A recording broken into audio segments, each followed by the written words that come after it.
Hi and welcome to all the racing enthusiasts around the globe who'll be joining us for this pre-recorded show, recorded early doors on Tuesday morning, and this will be for Wednesday the 3rd of July. Hollywoodbets Kenilworth racing on the winter course, and in studio no other than Graham Hawkins, so nice to have Graham in studio. Welcome Graham, how are you doing? All good, thank you. Lots happening here at Hollywoodbets Greyville, of course, as we prepare for the Hollywoodbets Durbanville July on Saturday. But in the meantime, there's other racing that we have to focus on, and yes, 9-race card at Hollywoodbets Kenilworth, the first off at 12:10.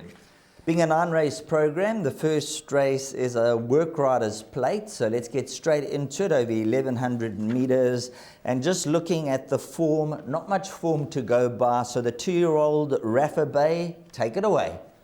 Yeah, look, it's a very modest 7-horse lineup for this work riders maiden plate. The one equipment change is that the early favourite, number 6, King Viserys, gets blinkers. So the blinkers are on, the cheek pieces are off. He's well exposed. This is his 16th attempt to shed his maiden ticket. There was a lot of improvement last time from the 2-year-old son of Rafif, Rafa Bay, when running 5th behind Billy Cool. That was his 2nd run after being gelded. So here's his 3rd run after being gelded. And, you know, with former professional jockey in the irons, Louis Burke, and with natural improvement to come from a 2-year-old, I would expect him to win this race. Excellent. So there we go. Race number 1, the work riders race. Number 5, Rafa Bay, the son of Rafif, with a scope for improvement. Let's move on to race number 2, which is carded at 12:45 over 1400 meters. And at the early time of recording, scratch number 3, Cold Breeze, and also number 10, Duchess d'Orange. So that brings us down to 10 runners in the second race. And Graham, in the opening leg of the bipot, which is your suggested bet, you're going with number 1, White Waters, the daughter of Erupt, and also number 5, Pentalina.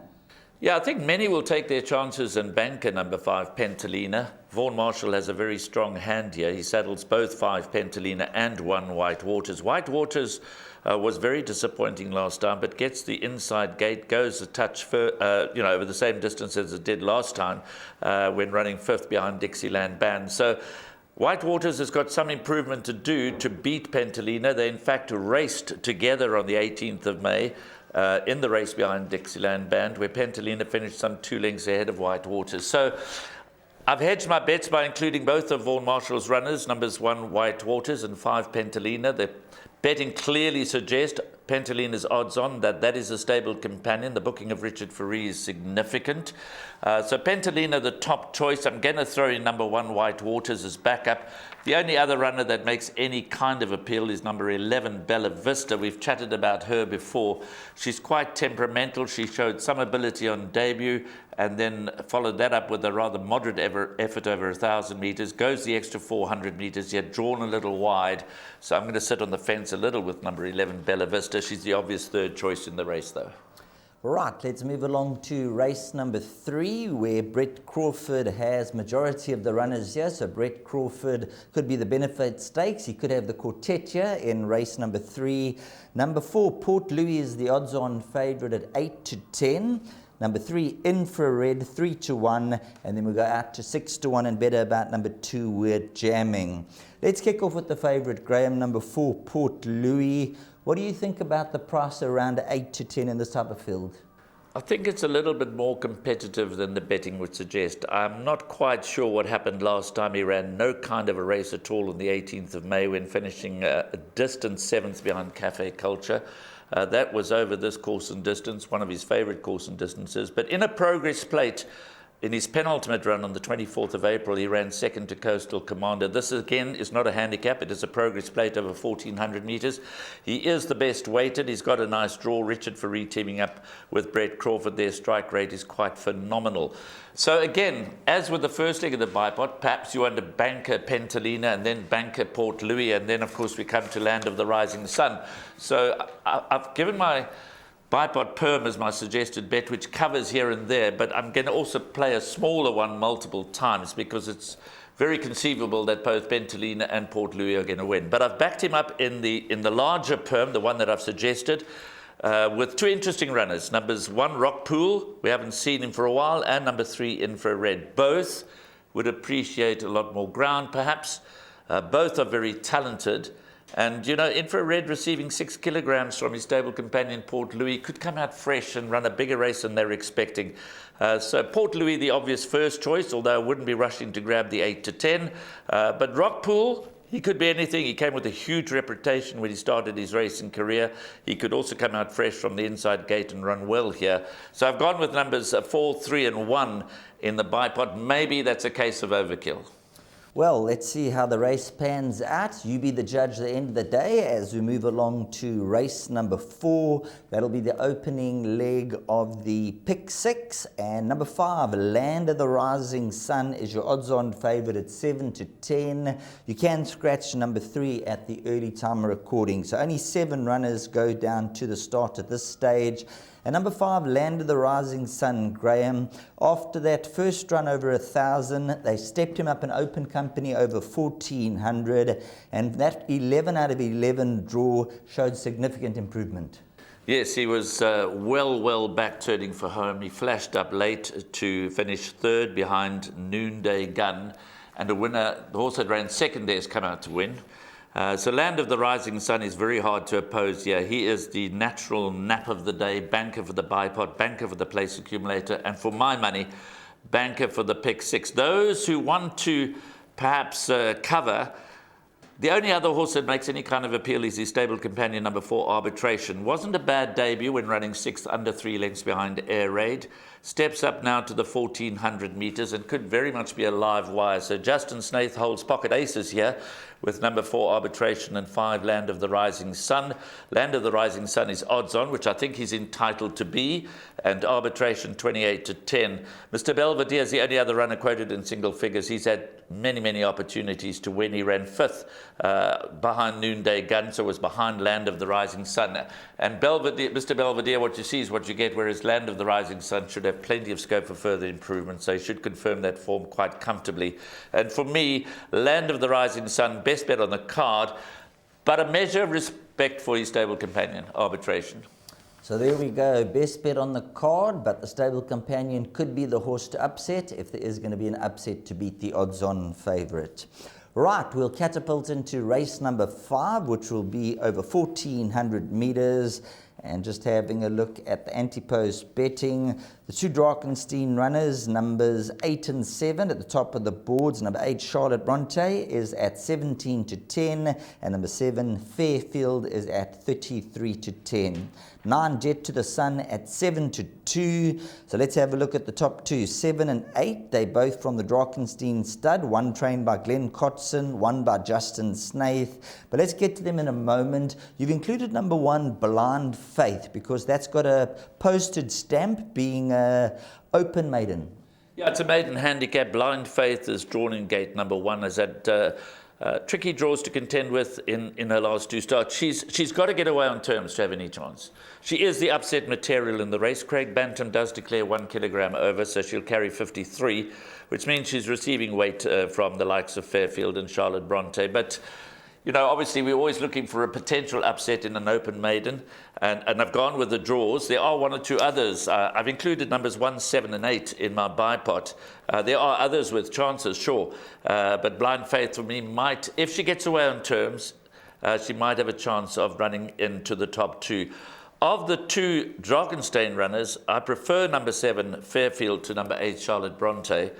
Charlotte Bronte is obviously the half-sister to Charles Dickens, taking a long time to come to hand, and she clearly has a limited racing career ahead of her. I wouldn't be surprised if she were to win a race like this, that they'd pack her off to stud before the, you know, at the time after the season has ended and into the breeding season, because on what she's shown to date, it's unlikely that Charlotte Bronte is going to scale any great heights. But 7 Fairfield, 8 Charlotte Bronte, they've got to go in. The 3 that I haven't included are all drawn towards the outside. 9 Jet to the Sun, 10 United We Stand, who let me down very badly last time, and 11 Jet Green, who's got the worst of the draw to contend with. She also can't pull a draw. Drawn 11 of 14 in the last start, 14 out of 15 in a penultimate start. So she can't crack a draw. You can go wider in this race if you like, but I'm going to trust numbers 1, 7 and 8 to get me through the bipod. My top choice in the race. And I think reasonable price, around 15 to 4, thereabouts, number 7 Fairfield. As we move along to race number 6, and Graham's gone with at least 5 runners here, and looking at the field, I would agree with the amount of runners you've gone here. Let's start off with number 7, Kelp Forest, who is the money horse in search of the hat trick, from 7 to 2 down 5 to 2. You have included him. Do you think the handicap has perhaps now got on top of him? Possibly. He's been raised 7 points for his last win, which was very impressive over reopposing Steinbeck. Steinbeck is obviously now better off with the weights, but Kelp Forest, Adam Marcus clearly has him in a very, very good space. He's relishing the softer underfoot conditions. So I wouldn't be surprised to see Kelp Forest complete his hat-trick. Grant van Niekerk rode a very confident race on him last time, and I expect him to do the same this time. But it is obviously a Class 4 handicap. There are many with chances. Steinbeck is my second choice behind Kelp Forest. But the likes of Radicchio and Montoisier, Indecent Proposal, Night Bomber, Unicorn Alert especially, they could all get into the fray here. And I want to, although it's not part of my selections, I think we need to point out to our viewers, number 2, Devil Saint. He won 3 runs back. Then they fitted the blinkers and 2 poor runs. Now the blinkers are off again. Good draw. He won't over-race. He tended to over-race badly in his last 2 starts. So if there's one horse in this field that could make significant, surprising improvement on his last 2 runs when fitted with blinkers, it could be number 2, Devil Saint. So, and I mentioned that from a jackpot and a pick 6 point of view. Although I haven't included him in my bipot, I'm certainly going to include number 2, Devil Saint, into my pick 6s and jackpots. But it's an open competitive race, but Kelp Forest deserves to be the number 1 choice, and he deserves to be at the top of the boards, and he could quite comfortably defy the handicapper and round off his hat-trick. I like your thinking about number 2, Devil Saint, because we look back early in his form, they put the blinkers on and he went off form. They took the blinkers off and he ran a good 3rd. So maybe a good find there, number 2, Devil Saint from Graham. As we move on to race number 7, which is the perfectly placed Cape A Stakes over 1,100 meters. And number 6, Mu Capitano, is 18 to 10. Richard Ferree sticks with this individual, racing off for 104. And he's a horse who started off his career with a bang, and he's now looking for 4 in a row. Not too many horses get it right to record 4 in a row. Mu Capitano suddenly come to light. He's obviously 3 rising 4, as is Questioning. They ran 1st and 2nd last time out over this sort of track and trip. They go 100 meters shorter this time. Last time was 1,200 meters. I don't think either of them will be prejudiced by the step back, the marginal step back in distance. The weight turnaround obviously brings number 8 Questioning very much into the race, but I still think that there may be more sprint improvement to come from number 6, Mu Capitano. So he remains my top choice, the 3-year-old son of Captain of All, going with Mu Capitano to repeat his victory over number 8 Questioning. Those are the 2 that I'm including into the bipods. But of course, the most interesting runner in the race is the very talented Future Variety. Now, the comments in the computer form from Candice Bash Robinson suggest that he might need the run, but he's a class package. He ran a close 2nd behind Thunderstruck in the Kaya Stables Diadem Stakes. His form is there for all to see. He's a beautiful looking horse, and I think there's a lot more to come, if not at this meeting, certainly in the new season, from number 4, Future Variety. Then, of course, Bereave and Mufasa, they're always there and thereabouts. They appear to be held on current form. And Gem King comes out fresh after last being seen in action on the 6th of January over a distance which might be too short for him, but he could come out fresh and run better than expectations. Icy Blast, again, what you see is what you get. He hasn't won for 508 days. So I'm not looking for an upset here, Sheldon. I'm going with number 6, Mu Capitano, to beat number 8 Questioning. But I don't think you can leave Future Variety out of the larger exotic perms like the jackpot and the pick 6. I think you've got to throw in number 4, Future Variety. Even though he may not be expected to win by the connections, he's that talented, he could surprise them. Well, that's the name of the game. If a horse has got talent, you snooze, you lose, so don't leave out this individual. 2 races left on the program if you're looking to play the last double at Hollywoodbets Kenilworth, races 8 and 9. And looking at the betting for race number 8 over 1,200 meters shows the openness of the race. It's 4 to 1 the field, with number 8 Speed Racer at 4 to 1, number 11 Riverstone 4 to 1, Number 2, Dumbledore, is at 11-2. And then we have a horse number 4, Gimme Lightning, at around about 6 and 7-1. Just having a look. No scratchings at the time of recording. And there's just one horse I want to have a quick touch on. Number 9, Piroshka, from the Candice Bass Robinson stable. 74 days off the track, and let's just have a look. 10-1 about Piroshka. I got a sneaky feeling this horse might pop up, Graham. He's definitely in my play. I think we're reading the race the same way. I think Piroshka has probably let his connections down. He's probably underachieved, but we know that he can run. Suddenly back on a softer track, he might find his feet. Here's my second choice in the race. I'm marginally going with number 11, Riverstone. This meeting is interesting because we're seeing quite a number of horses come back from shorter or longer breaks, the likes of Rockpool, Infrared, Future Variety, and Riverstone is one of those. But he ran more recently than some of the others. He ran in March. He won his last 2 starts. He beat Speed Racer, who he re-opposes here. So Speed Racer is not too far behind Riverstone, but Piroshka is definitely the value in the race. There's no question about that. I think he's priced up wrongly. I think he's got a better chance than what the betting suggests. So Riverstone is my top choice. The last 2 races, Class 3 and Class 5 handicaps, 4-1 the field, 5-1 the field. They're not easy races, but Riverstone might just be something special. He might be. They've gone to Richard Free. If you look, apprentice Bevan Blakey's took a very valuable 4 kilos off his back last time and duly won the race. And I think that if he's fit and he's fresh and he's coming out well, then I think Riverstone will take some beating. But Piroshka, my second choice, Speed Racer, my third choice, and Dumbledore, my fourth choice. But the likes of Escarpment and Gimme Lightning, Escarpment done nothing wrong. He's won his last 2 starts, but he steps up a division here. So I think that Escarpment is going to find it a little tougher in this kind of class. So Riverstone gets my top vote, but we're in the same camp. I'm looking for a big run from number 9, Piroshka, and I think it can't hurt to have a nice little each-way nibble at the odds that he's currently at. There we go. We're both on the same page about number 9, Piroshka, at around 10-1. Definitely worth throwing into the exacta swingers, and nice little win bet for you, make some money on the day.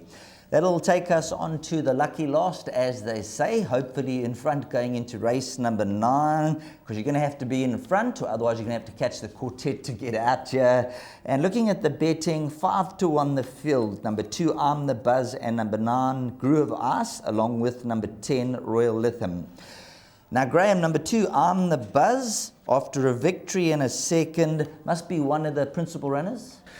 That's a very hard race. There are many principal runners, Sheldon, but yes, obviously the form is good. So number 2, I'm the Buzz, who recently relocated to Hollywoodbets Kenilworth, or to Cape Town to be more accurate.